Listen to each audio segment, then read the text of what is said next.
Hola, ¿qué tal? Te doy nuevamente la bienvenida en este año 2022 que inicia a las clases nuevamente en línea. Durante estas próximas 2 semanas trabajaremos nuevamente de esta manera a distancia para después reincorporarnos nuevamente a las aulas para seguir trabajando de manera presencial. Te voy a pedir por favor que abras tu libro en la portada del bloque número 2. ¿Listo? Muy bien. Bueno, en esa portada nos dice lo siguiente: práctica social del lenguaje número 4.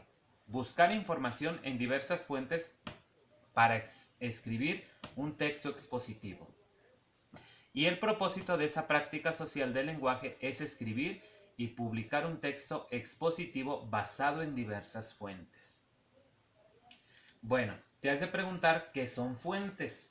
Bueno, las fuentes de información son lugares en donde podemos encontrar información de diversos temas y pueden ser libros, pueden ser enciclopedias, revistas, libros de texto, diccionarios e incluso el internet es una fuente de información, pero a diferencia de los libros, de las fuentes que están impresas como son enciclopedias, libros, revistas científicas, el internet pues tiene muchísima información y no siempre es muy confiable esta información, por lo que es más preciso consultar fuentes de información impresas. La única diferencia que existe entre estos dos tipos de fuente, en las impresas y las digitales, es que, por ejemplo, en internet podemos encontrar información muy actualizada que se puede decir casi al día. O sea que está, si sucede algo, pues rápidamente se actualiza. Y en comparación de las escritas, pues vamos a encontrar información un poquito más atrasada, debido a que, por ejemplo, libros de texto, a revistas, enciclopedias, pues no pueden actualizar toda esa información de un día para otro o en el momento, debido a que pues esas las tenemos en nuestras casas, en bibliotecas, y no se pueden reemplazar de manera inmediata. Aparte que no es muy económico estar imprimiendo tantas enciclopedias para su distribución, es un poco más costoso. Y en cambio internet pues es su información casi al momento. Pero como te digo, no siempre es 100% real toda la información que existe ahí, porque puede existir información falsa. ¿Cómo podemos darnos cuenta de eso? Pues necesitamos consultar mínimo dos fuentes de información en internet. Si en dos páginas encontramos la misma información que hablan de lo mismo o muy parecido, quiere decir que la información es real. Pero si en una de esas dos fuentes ya varía la información una de otra, pues va a ser necesario consultar una tercera página, una nueva información, para ver y descartar cuál de esas tres es la que no está diciendo realmente la verdad. Y si no en tres, pues puede ser en cuatro o en varias para estar más seguros. No toda la información que encontremos directamente en Google y en una página específica llamada Wikipedia, que es la que más conocemos para obtener esta información, va a ser 100% real. Debemos de consultar otra información más que nos aparezca ahí para comparar esta información. A esto se le llama comparación de información, para estar siempre más seguros de lo que se nos está hablando. Estas son las fuentes de información. Recordemos: libros, revistas científicas, enciclopedias, diccionarios, periódicos y el mismo internet. Bueno, vamos a leer en la página número 39 que dice: lo que conozco. Comenta con tus compañeros dónde consultas la información que necesitas investigar para desarrollar un tema. Pues como ya te lo comenté, podemos encontrarla principalmente en diccionarios, enciclopedias, revistas, periódicos, libros o internet.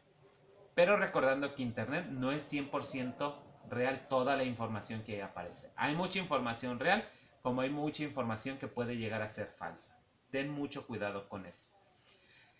Por ejemplo, si necesitamos saber cuáles son las plantas del desierto o las zonas sísmicas de México, ¿en cuál de esas fuentes recurriríamos para buscar esta información? Puede ser una enciclopedia, puede ser una revista, puede ser el mismo internet. ¿Sí? A estas fuentes nos podemos referir.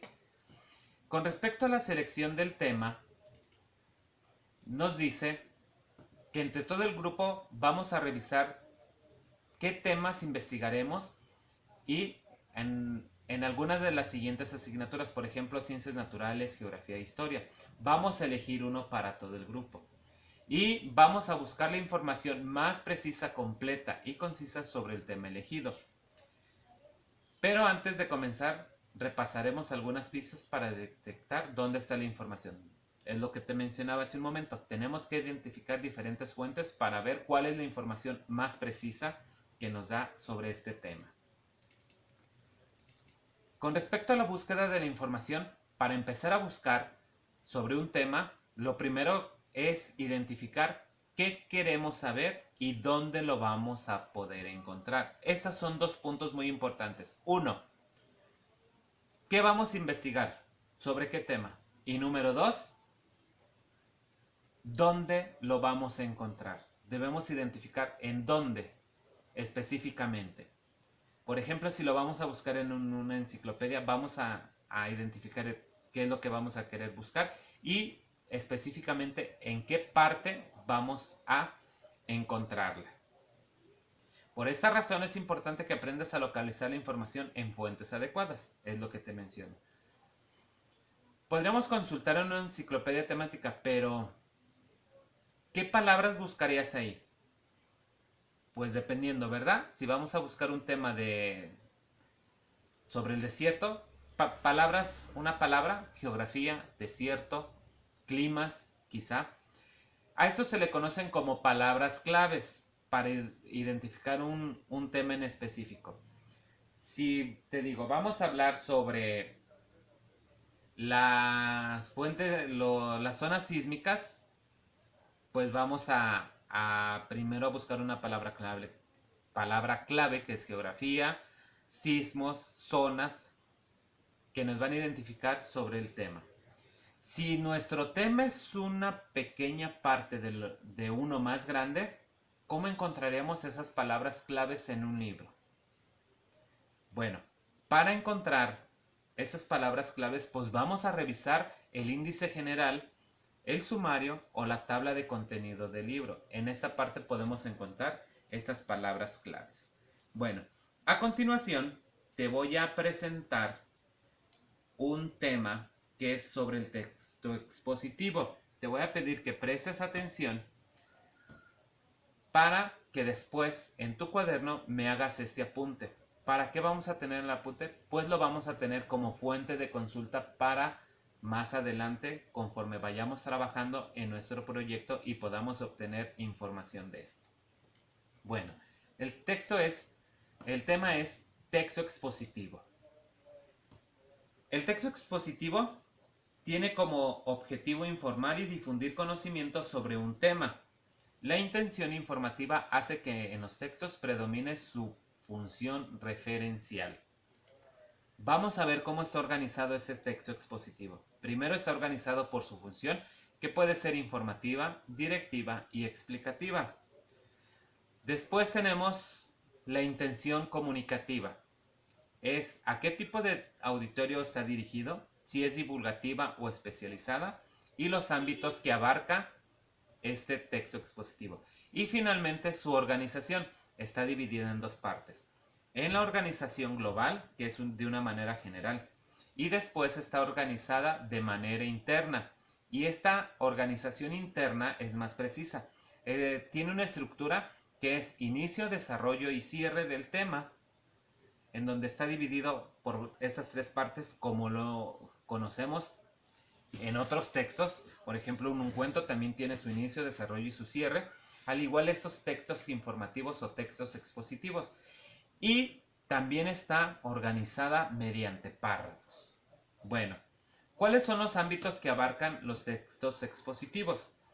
Bueno, está presente en todas las ciencias, deportes, artes, religión, ciencia, tecnología, filosofía, ya que el objetivo central es explicar fenómenos mediante la demostración. Las funciones de un texto expositivo son: 1. Es informativo, porque presenta datos o información sobre hechos, fechas, personajes, teorías, entre muchas otras cosas que nos dan esta información. Número 2. Es explicativo, porque la información que brinda incorpora especificaciones o explicaciones significativos sobre los datos que nos aporta. Y número 3. Es directivo, porque funciona como una guía de la lectura presentando claves explícitas, por ejemplo, introducciones, títulos, subtítulos, resúmenes, entre otros.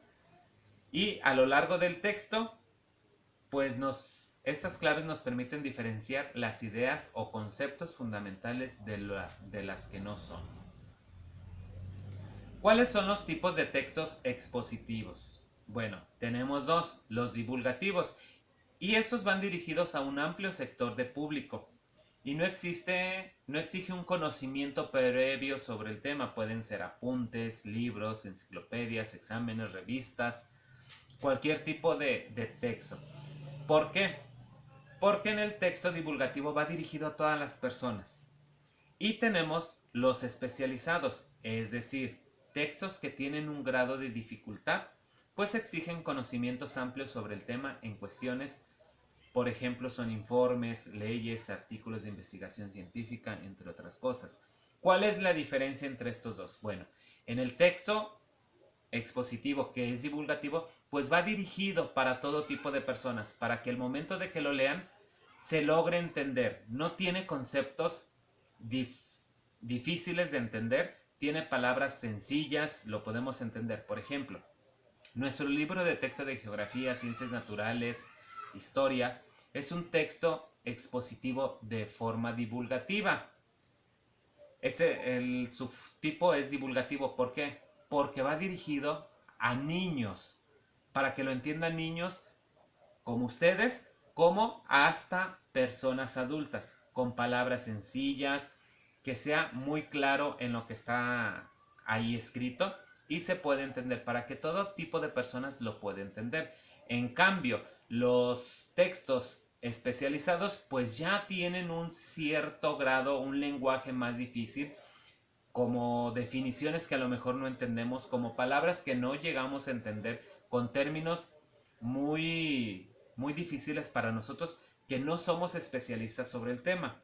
Eso es especialmente para personas especializadas. Por ejemplo, si nosotros tomamos un libro de medicina como niños o yo como maestro, pues no voy a lograr entender de qué me está hablando, porque tiene términos muy difíciles. En cambio, un doctor agarra ese libro, pues para él va a ser fácil, porque él es especialista en medicina. Entonces, los divulgativos son para todo tipo de público y los especializados pues va para personas que conocen muy bien sobre el tema. ¿Cuáles son los tipos de auditorio? Bueno, el autor le da la intención comunicativa al texto especializado, ya sea especializado o divulgativo, dependiendo del tipo de auditorio, lo que requiere evidentemente un tratamiento de la información que facilite la lectura de su contenido, o en ocasiones cuando adquiere el carácter especializado. El lector u oyente necesita reconocer los postulados de la disciplina científica que se está parafraseando para entenderlo debidamente. Es lo que te mencionaba. Cuando es de manera especializado, pues las personas que lo leen o que lo están escuchando deben de conocer acerca del tema para poder entenderlo. Cualquier persona no lo va a poder entender. Vamos con las palabras claves. Bueno, en todo tipo de texto expositivo es fundamental la presencia de los conectores lógicos. Estos tipos de conectores indican la organización o estructura del texto. O sea, son palabras que nos van a dar la pauta para buscar la información específica en cierto lado. ¿Y cómo se organiza la información en un texto expositivo? Bueno, vamos con la organización global. La información en este tipo de textos no se presenta siempre del mismo modo, sino que observamos distintas formas de organización discursivas. Ya va a depender del autor del texto de cómo lo organizó. Y la organización interna, primero es su estructura. Te mencionaba, es introducción, desarrollo y conclusión o cierre. Y está organizado por párrafos. Primero es la descripción en la forma y lo descrito. Después está organizada de manera causal, lo que causa y el efecto que tiene. Tiene una problemática y una solución. Tiene la comparación con otras cosas y es secuencial. Puede seguir con esto. Entonces, pues aquí tenemos lo que es un texto expositivo. Te voy a pedir que pauses el video, te regreses a donde iniciamos y lo copies en tu cuaderno para que lo tengas como fuente de consulta más adelante. Una vez que hayas terminado de pasar esto a tu cuaderno, pues damos por finalizada la clase de español por el día de hoy.